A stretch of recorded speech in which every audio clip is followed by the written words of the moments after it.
Hello and welcome to Chapter 235 of the DC Alliance podcast. With me, as always, is Joe. Joe, how you doing today? Not too shabby. We finally got some rain here. It's been like 2 weeks and we haven't had rain, so everybody's grass is just like burnt. But yeah, they finally got some rain, which is nice. So I'll be able to finally mow over the weekend. But man, like it's been long week at work. I've got next week off, which is kind of nice.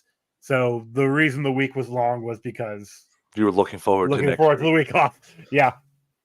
But yeah. is the week off going to be a week off, or are there already a lot of tasks built up for you to do? Oh, I've got things already planned for literally every single day. So week off. Yeah, week off of work that pays me a good amount of money. The other things is work that pays me, but not a lot of money. When you talk that out, it doesn't sound as great, does it? Yeah, well, look, I do it for you guys. How's that? It's all podcasting things. What? You were muted for a second there. I hear you now. Oh, I heard that can't. So yeah, I don't know what it is. You're good now. I'll think. Sorry, everybody. My audio is bad. I guess I don't know. No, it's fine. It's a storm. You know what? It's a storm. We'll there you go with that. Blame that on the storm, bud. I'm doing well, bud. I'm glad to get the week over. It's my long week. Next week is my short week, so I always look forward to those. Allison's mother is in visiting, so I'm basically on estranged dad duty. We're on the third parent. I'm off to the side for most part, so I got to watch the Penguin this afternoon, and crap, we're supposed to watch that, weren't we? Yeah, we were. And I'm kidding. Shout out to heavy spoilers because they did the whole episode, which is something that they don't usually do for DC TV, and you can tell that this is a big thing, a big show for them to be doing that. So some of the stuff I'll talk about definitely came a little bit from watching that video too. Some of the things that I potentially think could happen going forward, it would make sense after seeing a couple combinations. So I can't wait to talk about this Penguin episode, Joe. I'm chomping at the bit. I'll have to check out the heavy spoilers episode after this. It's enjoyable. 30 minutes too, so okay. It's a good chunky episode. Before we talk about the Penguin, though, let me get the network plugs out of the way. So we are part of the Geek Ultimate Alliance with 7 shows in total. On Mondays, bi-weekly, it's Ranger Alliance. On Tuesdays is a walk through the multiverse. On Wednesdays is the Animation Nation. On Thursdays is Star Wars Alliance. On Fridays is Marvel Alliance. On Saturdays is DC Alliance. And Sundays monthly is World's Finest True Believers. Star Wars Alliance goes live on the Geekverse YouTube channel Wednesdays at 7 p.m. Eastern Time. Marvel Alliance goes live Thursdays at 9-10 p.m. Eastern Time. And DC Alliance goes live Fridays at 7 p.m. Eastern Time. All 3 of those shows also have their own podcast feeds. Search DC Alliance, Star Wars Alliance, or Marvel Alliance. If you just want DC content, Star Wars content, or Marvel content only. But if you want all 7 shows on the GUA Podcast Network, stay subscribed to the GUA on your podcast app of choice. Also, I want to plug Joe's A Walk Through the Multiverse, who had an interview with Zack Snyder last week. I watched that interview on the YouTube channel for Geekverse and played through the podcast double for you. Thank you. And it was quite enjoyable. You asked him a lot of unique questions that I haven't heard him ask before. He talked about some explosions, and I'll just say that, and it blew my mind how that would even be an issue. Like, you'd think you'd want more, not less. That's all I'll say. It goes with what WB has done with him in the past. So yeah, it was a great it was a fun episode to record. Chris from Marvel Alliance, I asked him to come on with me, and it was just a blast. It was a blast to be able to talk to Zach and do that interview, and hopefully we can get him back again in the future. I don't know. We'll see. The energy that he had, I love it. Like when he gets into a question and he's talking about stuff, you can tell how much it means to him. And exactly. I want to say too, because people give him a lot of hate. Where else do you see like a director of like big time motion pictures jumping out? Because it's not just your podcast. He's done multiple podcasts, and it's just out of the goodness of his heart mostly. Yeah. Than anything, because he didn't even know. The funniest thing about it, listeners, is he didn't even know that the way this was releasing, it would time exactly with the day before his Twilight of the God release. Technically, it was 2 days. I was wrong on the day, but still, yeah. And also, by the way, Twilight of the Gods, it's not technically his. He just directed a couple episodes. He was a part of the project. Part of the story. So, yes. So while I know didn't write it. Correct. He was just part of the group that made the story. I still haven't had a chance to watch that yet. That is on my list. I'm going to try to get to that this coming weekend. One episode in so far. Yeah. I haven't watched Agatha yet, so I've watched Agatha, so yeah, I had to choose between the two. My goal is getting both of those done this weekend, and as the estranged dad right now, I think I can definitely get that accomplished. Very good. What's going on, Iggy? Nice to see you here, bud. We also have a Patreon, 2 tiers, a $1 tier and a $5 tier. $1 tier is basically a tip jar, like what we're doing. You want to help us out any way you can. And the $5 tier is where you get your extras. You get your ad-free episodes, early access to episodes, and Patreon exclusive episodes. Myself and Joe are going through all the DC films through the years. We have The Dark Knight recorded. It's in the can. It hasn't been posted yet because of me. So my bad on that one. It's Cisco GIF. My bad. That's on me. Anyway. It'll get out there this weekend.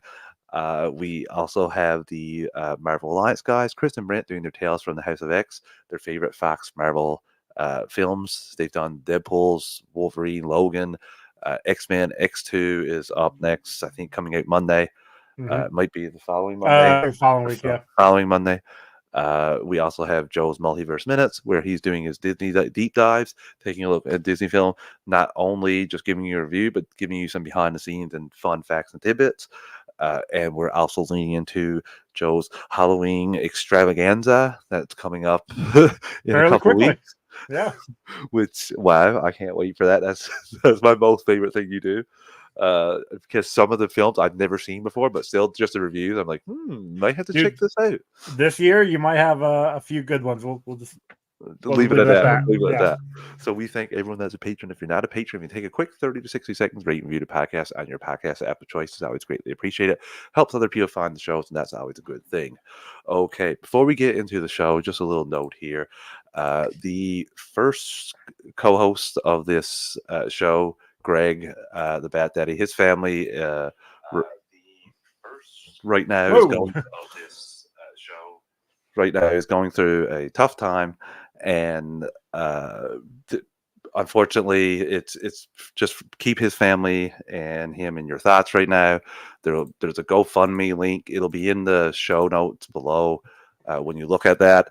So if you listen to early episodes of this show, or basically any GUA show, if you could give a little, it would be greatly appreciated if you can, because honestly, GUA Network wouldn't have existed without Greg just as much as Snell.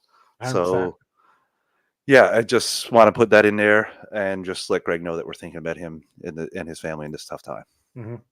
So Joe, with that said, we have a new show to talk about here tonight. Before we get into that real quick, Iggy just asked a question I figured we'd get to real quick. There are rumors going around the internet that Disney is going to put Fantastic Four in the same week as the new Superman movie. I think that's just rumors. And I find that hard to believe when they're still filming right now. Superman's in the can. If it was anything, Iggy, is going to be that Fantastic Four is going to get pushed back, maybe to that later slot in 2025. Yeah, I was saying it's like November, October, maybe? November, something like that. Yeah, it's later in the year. But yeah, if anything, it is going to get bumped back to that. Which I believe we talked about that last week. We talked about it the last couple weeks. We jumped on it for a topic 2 weeks ago, and then when we got the marketing stuff last week, it was saying like Superman July 11th, 2025. So I mean, if they were to do that, I think it'd be. I mean, it would suck for. They're not going to do that because they're not going to do that. They're not going to do that because they're smart, Iggy. Like, they're smart with what they do. They're not going to put a film right next to a film to get the legs cut out from under it. Now, sometimes they'll battle it out with another film to be like, they'll play chicken with another film until they change their date. But right here, I don't think where Fantastic Four is done filming, I don't think there's anything to stake a claim that they're going to get out in another 6 months. Also, to be honest, I'm sure Feige also wants James Gunn to succeed. Like, they are friends. He's not going to be like, hey, screw you, buddy, I need to make money too. Like, no, he's going to prop up his friend as much as you can. He knows that if DC succeeding is better for the genre as a whole. Exactly. Like, so I don't think he has any. I don't think he was rooting for them to fail in the DCU. I don't think so either. Yeah, I just think think any of them were like nobody. No. The only ones who are rooting for the other one to not do good is the quote unquote fans. It's the fandoms, the fans that turn it into sports because they think there's like a box office cup at the end of the year that somebody gets, that whoever gets the most money it gets. Yeah. That's not exactly how it goes.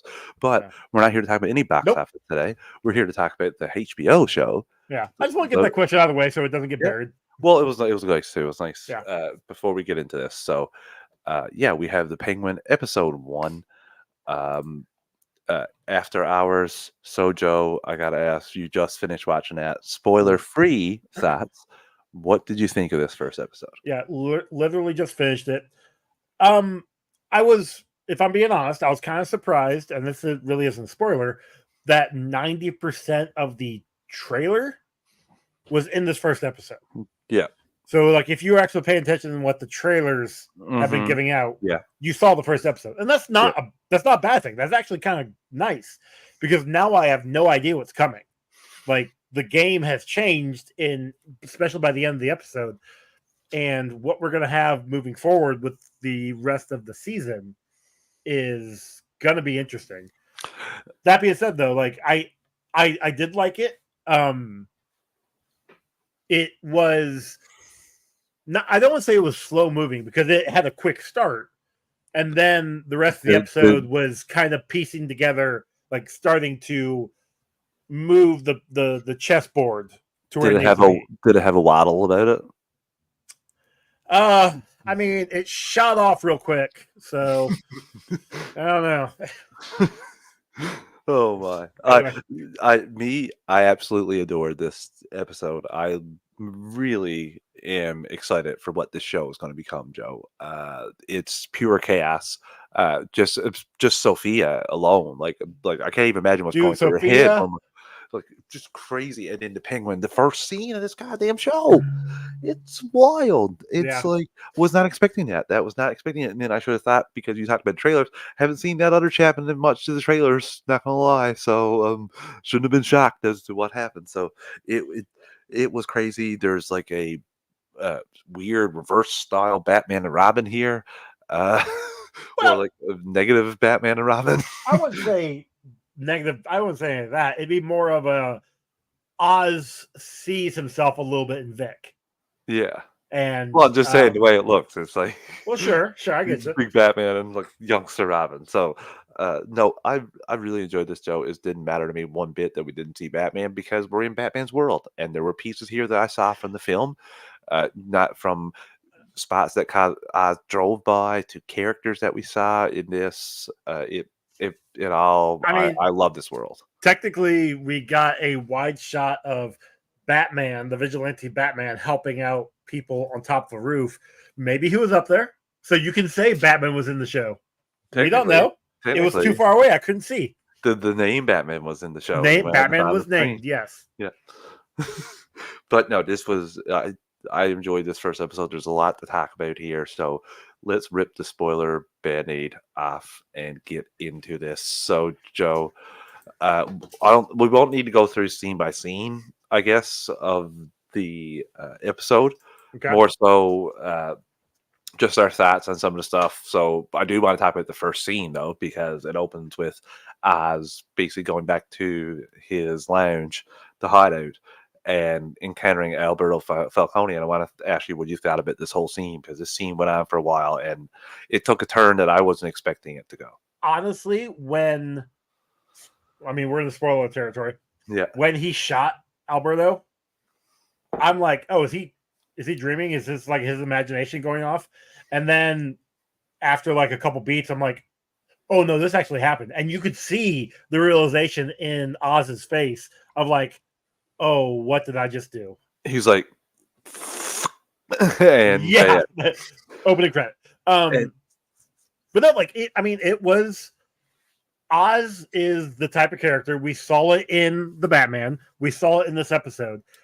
He's the type of character to stay under the radar, but be close to power. Mm-hmm. And he was trying to do something here, like he had got all of the files that Carmine had kept hidden. And then he was starting to grab a bunch of jewels and stuff.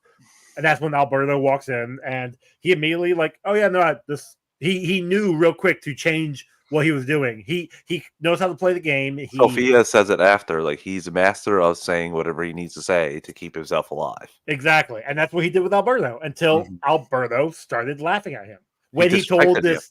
Yeah, he told the story of this guy who like was a crime boss, and when he died, they threw a parade for him. And Alberto was like, "Oh, that's what you want. You want people to actually care for you.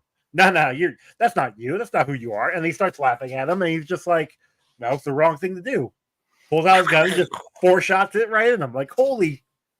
Okay. And to go from that right into Vic, it just like not expecting this at all. Like he encounters Vic, tries to shoot at them. They're trying to steal his tires, and ultimately he gets Vic to help him dispose of the body. And I wasn't sure how this was going to play out because I didn't remember seeing Vic a whole lot in the trailers. Not enough for me to remember him, if I'm being honest with you. So I remember seeing him in the car a few times. Yeah. But like we saw that when he was driving, and that was it. And I'm like, ooh, maybe he is gonna take him out. But like I said, he saw something in Vic that reminded him of himself. And I don't know if you watched the stutter. Yeah, I don't know if you watched the after, like inside the Penguin thing that Max likes to do. I can't remember who it was. One of the directors or producers basically said like he's got a disability. Oz has got a disability. He wants to take him under his wing. And we see that in the episode. He's talking about how they were poor and now how they have to grasp for power any chance they get. Yeah, so. And I love that, Joe, because when he sees him stutter, you can see him changing his tune a little bit. Like, I don't need to kill this guy. Like, I can keep him alive and have him use him for now. Yeah, just like the guy said. And lo and behold, he becomes quite valuable by the time the episode ends. So I love their relationship too. I love the even the little slushy thing, like mentioning them by mentioning him by putting in all the flavors. And that guy doesn't know not to mix slushies. Come on, Vic, what are you doing, bud? Everybody mixes slushies, and right? I do love a little comment of, "I'd love to do that in the future." Like you're thinking, like, "Oh my god, yeah, you love to do anything in the future and get out of this." And how quickly they dispose of the body. A couple of these spots you've seen Batman drive by in the Batman too. So those kind of look familiar in the slums of Gotham. And what do you think about some of the shots of Gotham showing its destruction? Like one point we see Penguin walking through like the train subway station, and one of the like it's just broken, just destroyed in the corner. It's crazy. It's interesting that one was destroyed, but the rest, and maybe the train station itself wasn't working, and that's just a passageway people were using. But yeah, like it helps sell the fact that it's only been a week. You know, the city is still trying to rebuild itself, and it's not going to be easy. It's not going to be overnight. I'd be surprised if when we get to the Batman Part 2, like if it's all back together. Oh, it definitely won't be because it's only going to be a little bit after the Penguin events. Yeah. So I don't think it's going to be close to back together. It might even be worse than it is now. I do also like that Vic came from the same place as Penguin, essentially, like the same kind of slums. And Penguin said, like, yeah, I know, like that building that you came from when he looked at his ID, and it's like that building doesn't exist anymore. So, like, at least you're standing here in front of me. You got to make a name for himself. The conversations back and forth with Penguin and Vic were fantastic. Yeah, I did like that. It's showing the companionship that we will get more throughout the season. Yeah. And I mean, obviously, Penguin is going to come to rely on Vic. Yeah, we get that at the end. He's already did. Yeah. Yeah, and I think that's like it's a good thing. Penguin, if he's going to move up in power, he's going to need people he can trust. He can't trust Falcones. They literally just tried to shut down his business. He can't trust Sal. I mean, he's in jail, and Sal was already making fun of him a little bit while he was there talking to him. Mm-hmm. So he needs to get his own group. He can't trust Sophia because not only is she trying to also gain power, but she almost cut off his arm Well, she knew the plans of Alberto, and that's one thing we didn't talk about before he was killed. Alberto is like trying to come up with a new drug because drops are prevalent here in Gotham. They use them in their eyes, and we saw some of the people that Catwoman was walking around using that drug. Mm-hmm. So to see it here too, it's taken over big time, and I do really enjoy the fact that we see Alberto taking them at a certain point before Penguin kills him, of course. And yeah, uh, that to Sophia, who is an absolute like crazy pants. Like when she's torturing Oz, it's wild. We'll get It there. was, yeah. I mean, that was a good scene. That was crazy because I do. She meets with Oz. Oz has to go meet with the families, the heads of the family, whatever the people running it right now, and they just tell him they're shutting down his business, his dropping business, like his drug business, and he's pretty pissed. He's talking about like, is there any way I can do it? And the other guy's like, no. And I love how that's the guy he got incriminating photos of. Yeah. So yeah, this is going to turn around. That guy's not going to exist in the picture in a little bit here. And Joe, I do love the way that goes. He's arguing against him. Then he tries to throw out the thing that Alberto told him, and then Sophia comes in the back, knowing that whole plan because we find out. Know about it. I'll say we find out later when they're at a dinner together or lunch together that Alberto came and visit her all the time every week in Arkham, and that she knew the plan because Alberto told her the plan. Mm-hmm. And so when Oz is sitting there telling the plan to them, again, he adapts. He's like, quick on his feet. Yeah, like I guess Alberto was keeping things from both of us because I didn't know that you knew. Yeah, I thought I was the only one he confided in, and she was like, I do love how she knows, she picks up on it right away. Oh yeah. She's not a fool, but because she even says, I know that you're not to be not that you're not to be trusted, but I know you'll do anything to.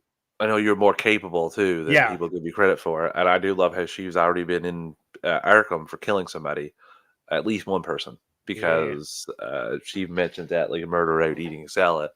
So we get a little bit more of Oz and Vic going back and forth. I got to mention his foot because that is disgusting when he takes off that boot. That's a cool way to do it, to give him the waddle. I love that. There's a more grounded take. That is a nasty foot, but the boot apparatus that he has rug up, just props to the prosthetic people here in this whole episode with Oz. It's just that's nasty, Joe. Yeah. Although the fact that he was stealing money off of from Carmine off the top, I mean, you could have had yourself a surgery, my dude. Yeah, get a wooden foot or something. What are you doing? And I didn't care one bit when they called him Oz Cobb. No, yeah, I don't give a crap. No, didn't care with Oz. He's got to earn that pot. You're not wrong, Joe. You're not wrong. Sorry. No, you're not wrong. So he goes to visit Sal Maroni. Wait, no, he goes to visit Sal Maroni and tries later. Tries to broker a deal with him. Yeah. What there was something else that happened. He goes. You already mentioned he goes to dinner with Sophia, and she lets him know that basically she knows. Okay. And then after that, he goes to see Sal. Yeah. And yeah, he basically is like, hey, I've got like the Falcones are they're old news. I want to try and team up with you. And Sal calls him out. He's like, you are nothing. You're a little man. I know exactly who you are. And Oz is just like, hey, I'll let you think on it. We can totally get in this together. It'll totally work. It'll be totally fine. And before he leaves, though, he takes Sal's ring. Yeah. And like, oh yeah, here, I meant to give this to you. And that, I think, once that happens, Sal's like, wait, hold on.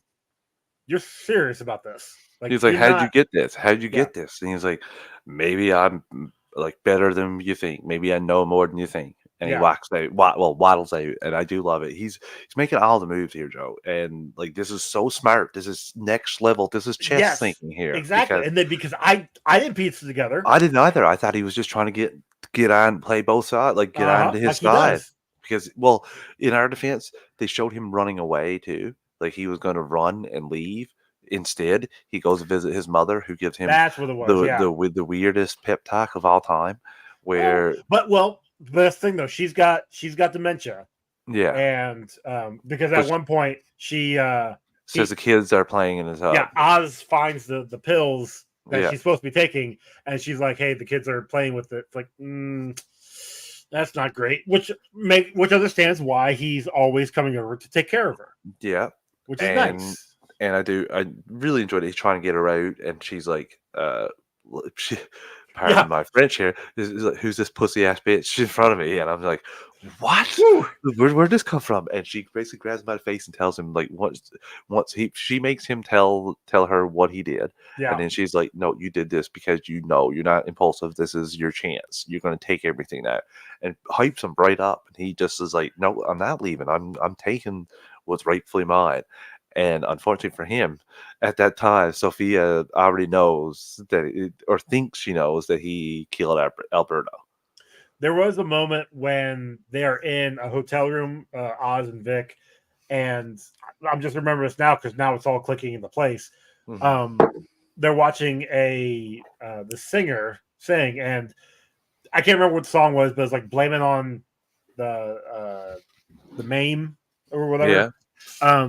And Vic's like, what's MAME? And Oz is just like, that's just it's a scapegoat, kid. Just don't worry about it. And he starts thinking, like you see him like his thing, his mind is turning. And then we get the scene with Sal. Yes. Then we get the scene where he's going back to, I think, his apartment, and Sophia is there with her guys. Yeah, and he takes off to drive away to catch him, and then we see him butt ass naked. Smart move though. Like he gets to this FEMA thing, can't get through. Makes it look like he went through there and he's just hiding in the trunk. Like that was smart. I like that. Also, shout out to HBO because this is like a HBO classic staple. Prostitute boobies shown to a minor. Like what? When Oz is bringing him along, there's two prostitutes and one of them flashes them, and like the kid is there. He's not even. Seriously? I didn't even see that. Yeah, Whoops. Yeah, I noticed that. I was like, what? Man, Ron would be really upset with me. Got your back, Ron. Got your back. Yeah. So yeah, I am Joe. Like what they do to his iron, you alluded to it earlier. Like it looks like they're gonna rip it right clear off. Dude, like with piano wire, which is, if I remember correctly, was her signature move in the comic. The Hangman, yes. I could be wrong on that. It's been a while. You're right. You're right. It's been too long since I've read Dark Victory. She was the Hangman, wasn't she? She was, yes. Yeah. In the Dark Victory comic, I just can't remember if she used piano wire or not. But it looks like it's not going to end well for Oz. And then a car crashes through, and she looks at it. She opens up the trunk, and it's her brother Alberto with payback. Scrape right on the hood of the inside of the hood of the car, and a pinky missing. So who has the ring? Sal. So he's going to take credit for it, as Penguin says. So he gets out of it. You can see him smile when she screams. Yep. And now he's definitely like number one to her, and he definitely can work the Maroni's as well. It's this first episode was very successful outing for Oz, Joe. Yeah, and especially like I was getting a little worried because Oz told Vic to keep the phone on, and when he tried to call him, it wouldn't work. Yeah.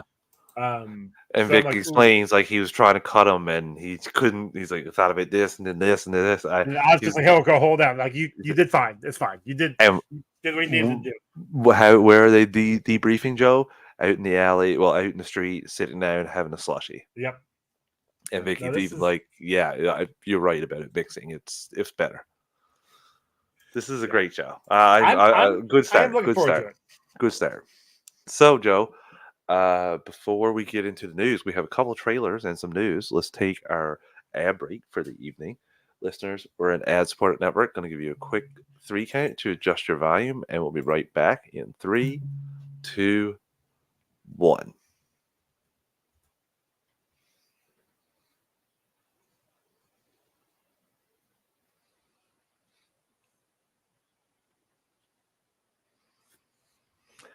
And we're back. Okay, Joe, let's get into this here. we have some news. For also programming note, we will not be live next week.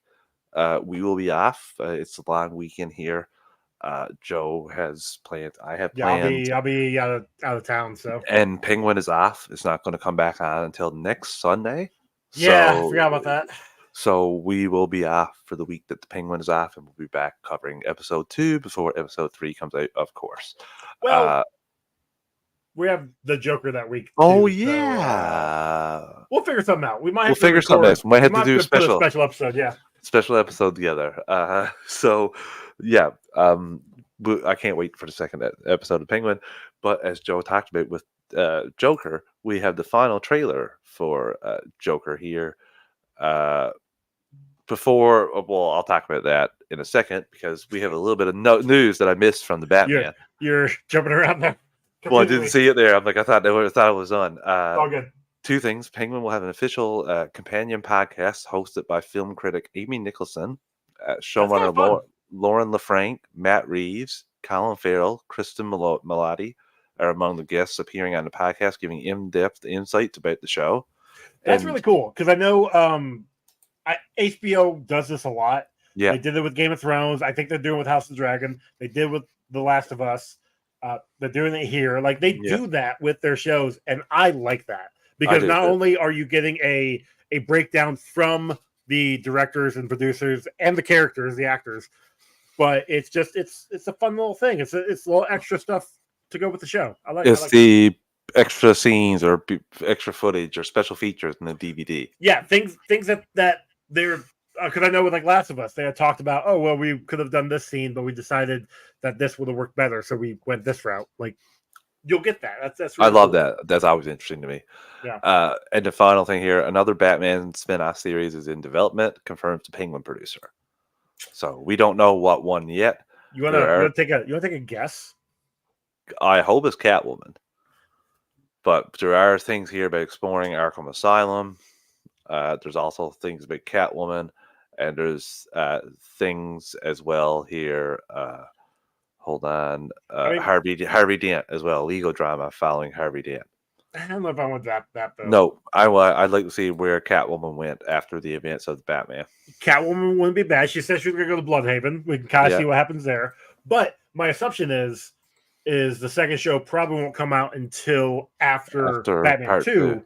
So we could get something from Batman 2 as a new show. That's true too. The Catwoman one would be great. I wouldn't mind seeing. Honestly, what was Penguin supposed to be originally? Supposed to be Gotham Central, right? Yeah. Like maybe they're trying to bring Gotham Central back into this. That'd be cool. Nice. That'd be pretty cool. The Arkham Asylum thing, well, it's fine. I don't think we can get a full series that people will be gunning for, Yeah. So that one, let's push that to the back burner for now.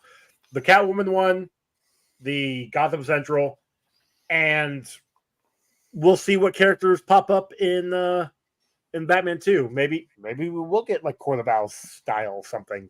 I hope that's where they go. Hugo Strange, anyone? Anyway. So we have a final trailer for Joker, Folie à Deux, Joker 2. Let me share my screen, Joe. Oh, yeah, I was gonna watch this. I totally forgot. We'll watch it here now. Yeah. Honestly, not much different than what we've seen before. That tracks. A lot of similar scenes. Basically, crazy for you. Sitting back, having a smoke. What kind of jail is this? Where they let him do this stuff? I've never been in jail, but and everything's on fire. And the weirdest thing about this is I don't have no idea what is actually happening and what is in his head. And that's the that's the crazy thing. Like I thought the whole Zazie Beetz thing was actually happening. Then you find out most of this happened in his head. You're like, it's the unreliable narrator, yeah, and that's him to a T. So I wouldn't be surprised if a lot of like the TV show. I wouldn't be surprised if that's in one of their heads. Yeah. It's like I find it hard to believe to let him put the Joker makeup on and represent himself. So I really can't wait to see this. He's just chatting with a person he has on the stand there for the most part. It showed a lot of people giving it the praises there, but that doesn't matter to me.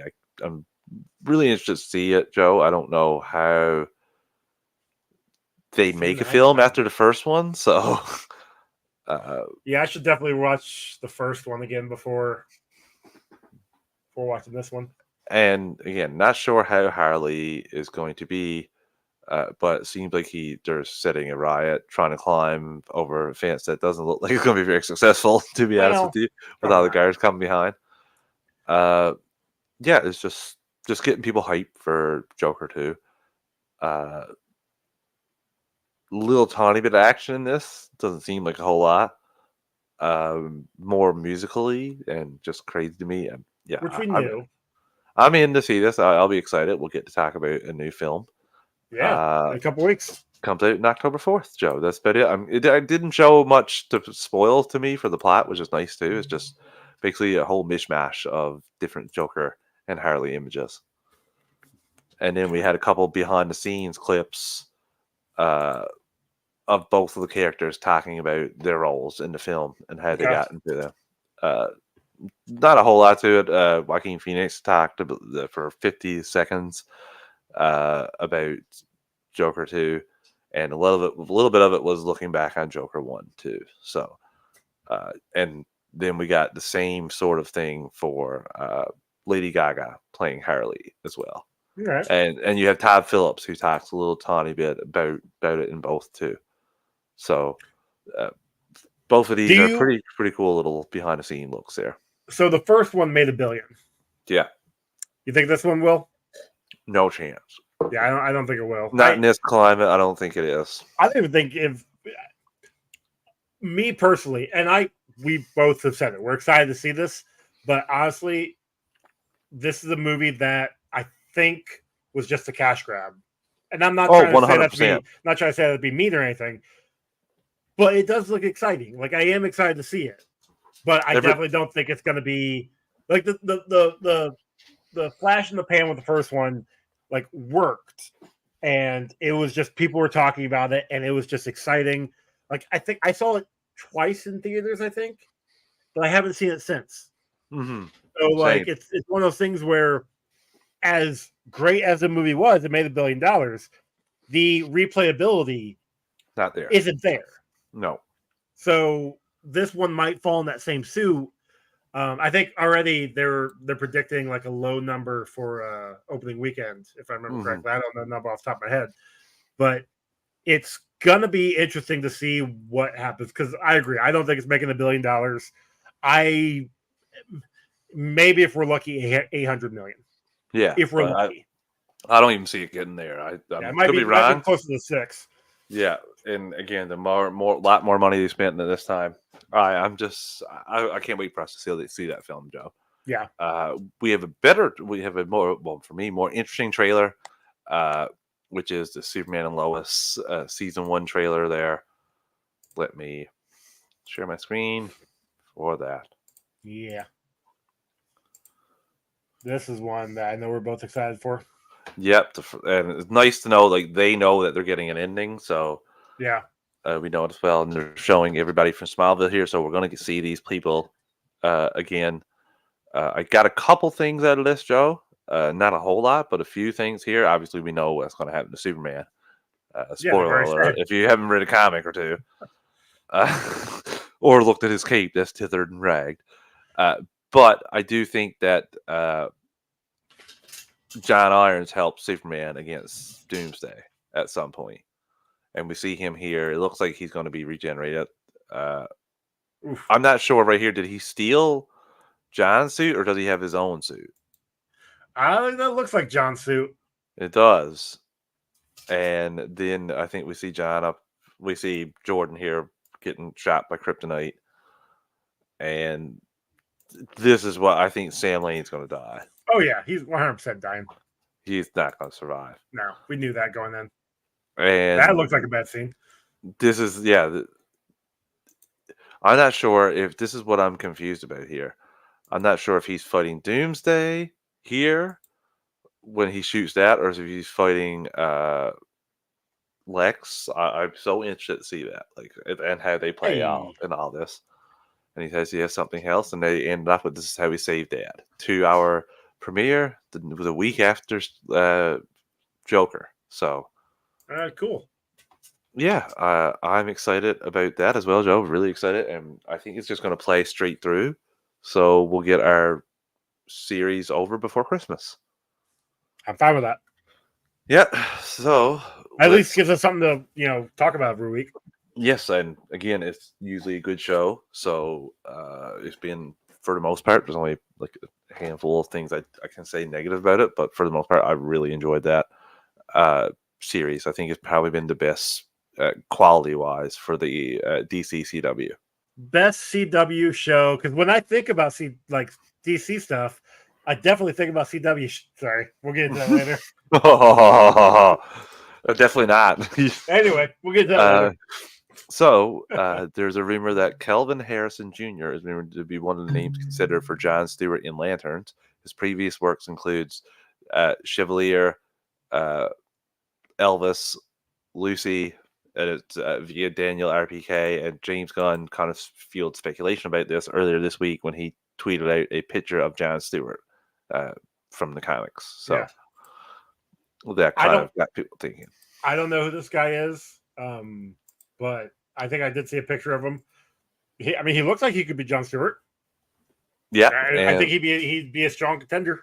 And you and I, that's the beauty of why we do this too. What the fun thing of why we do this is you and I have no idea. We don't know people, so we just take people at their performance, not what they previously were. Yep. And James Gunn tweeted his involvement in the Penguin for these people that said like Matt Reeves is the only one. He said we've been involved since they first started shooting, some of which has been giving our 2 cents to help make it better, but most of which has been getting out of the way and letting Matt Reeves and company do their thing. And Joe, that's what I find most of the successful people that run stuff is they let the people, like the smart creative people, do their thing. Like obviously they oversee and observe, but for the most part they just let them cook and do their thing, especially if they're already successful like this universe is with the Batman. Yeah, weird how if you just stay hands off and just give them the money to do what they want to do, and not be like, out. How can we generate more money? Let's cut 30 minutes from this film. Cut 30 minutes now. Yeah. So, we also have Batman is going to be the first superhero to receive a Hollywood Walk of Fame star. Of all people, I didn't think Batman would be the first one. Same. I was really thought it'd be Superman. I thought so as well. I was a little shocked about that. There have been more people that play Batman in live action than Superman. Sure, and Batman is the moneymaker for DC. I mean, there's a reason why he's got 20 books, every month. Reason why he's got so many movies. Still the most popular superhero of all time, in my opinion. He is. He really is. Him and Spider-Man. Spider-Man is the closest thing to him, and then Superman is just below them. It used to be, honestly, Superman was on that tier, but it seems like Superman's dropped down a tier in the last 30 years. Superman, Batman, and Wonder Woman, I mean, they've always been DC's top sellers. Yeah. Oh, yeah. Like, it has fluctuated. Like, Flash and Green Lantern have been up there, and they've dropped. But Batman has always been consistent. Batman and Batman titles. You put Batman on something, it will sell. Yeah. Literally, yes. I mean, Batman and the Outsiders. It's not. Well, that's a book that's been out before, though. I know. I'm just joking about it. but it's me being a Batman fan, and I've got going through all of my comics. I was trying to actually reorganize, and I realized.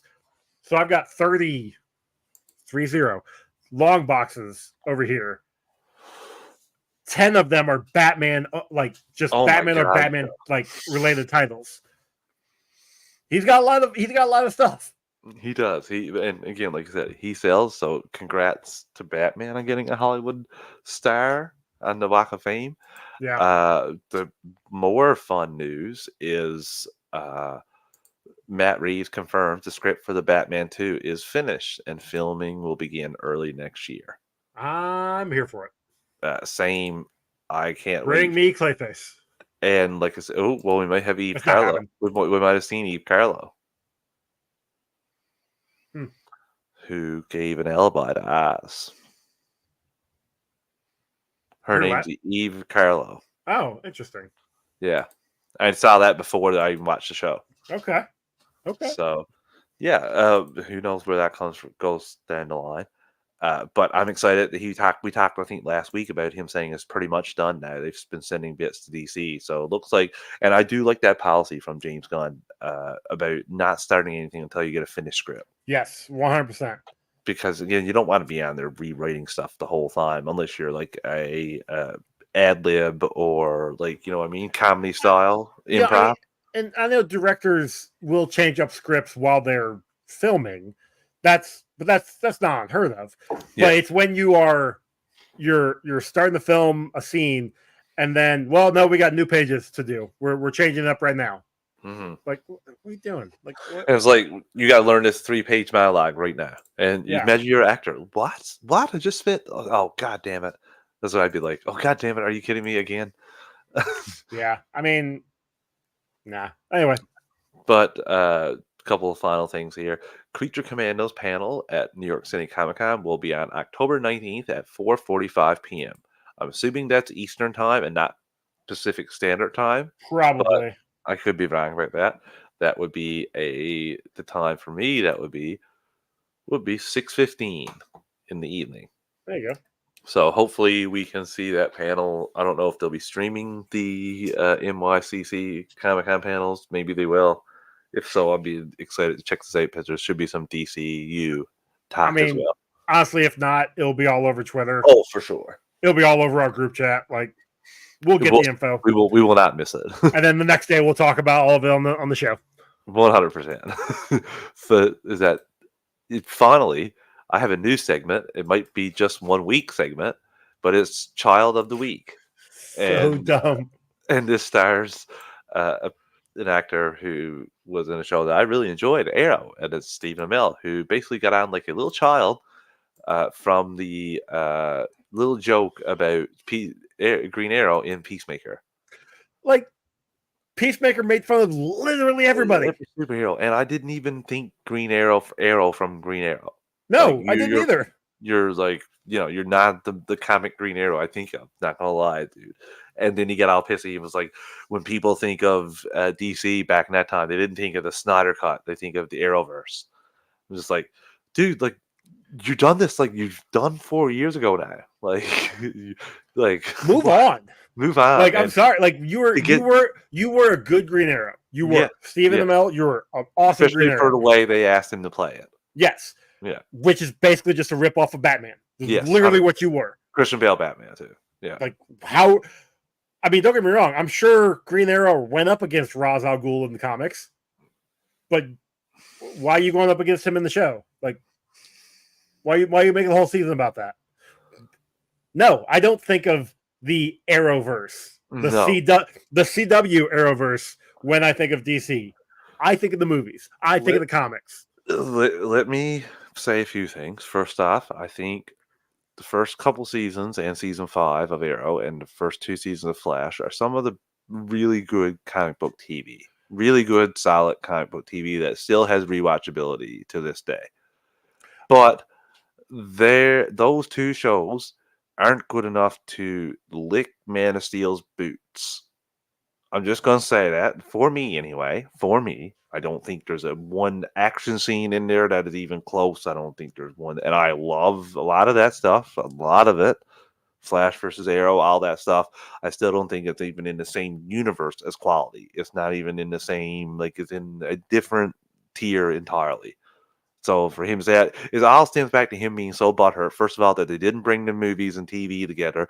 And then secondly, that they announced there's going to be a new Flash after the first episode, but before the second episode of the Flash TV show. He got on with, what's his name, who has his own show now, the Canadian guy, used to be with Collider. Arsehole that revealed the Spider-Man stuff. The Spider-Man. Oh, he did donate something to Snell's channel though, like crap, super chat. Who was that? I can't remember his name now. Yeah. No, like, he got on there and complained then about him revealing. And, I get it. You want to try, and I mean, honestly, I think it was just trying to get a stepping stone for him to get into the movies. Yeah. Which, don't get me wrong, that's a fair move. Yes. But the CW heads and the movie heads are 2 different people. They're 100%. two different entities that, maybe talk to each other. Maybe. Mm-hmm. I mean, heck, they had to talk to each other for the Christ on Infinite Earth crossovers. But we could see how, Joe, because that was the film calling the TV and telling the TV, put this guy in here now, and then they wrote something and put him in immediately, not the other way around, because they wouldn't get somebody like that. So no. You could tell just where the TV was compared to movies. And I love the Arrow show. Like, I love the Arrow show. I enjoyed the first few seasons of the Flash show. I enjoyed the final season of Arrow. The final season's better than 7 and 6. But the final season literally is just a lead up to the crossover. Yeah. That's it. Like, it doesn't stand on its own. If you hadn't watched the rest of the series, the final season means nothing to you. No, the final season is basically thank you to fans who watched the entire show. Correct. And again, I don't mind that, but that's not the greatest storytelling wise. No, you should tell it's not. Story each season. Yeah. So that's what they were doing in the past. So yeah, I enjoyed those shows, but I thought that was ridiculous. He got butthurt over a joke in Peacemaker, and really you could see him in the interview. He wasn't happy. No, he was not. And he was very upset by it. He even said at the end when he says all of it, he's like, "We should cut that," and he's like, "Yeah, we'll cut that." And they don't cut that.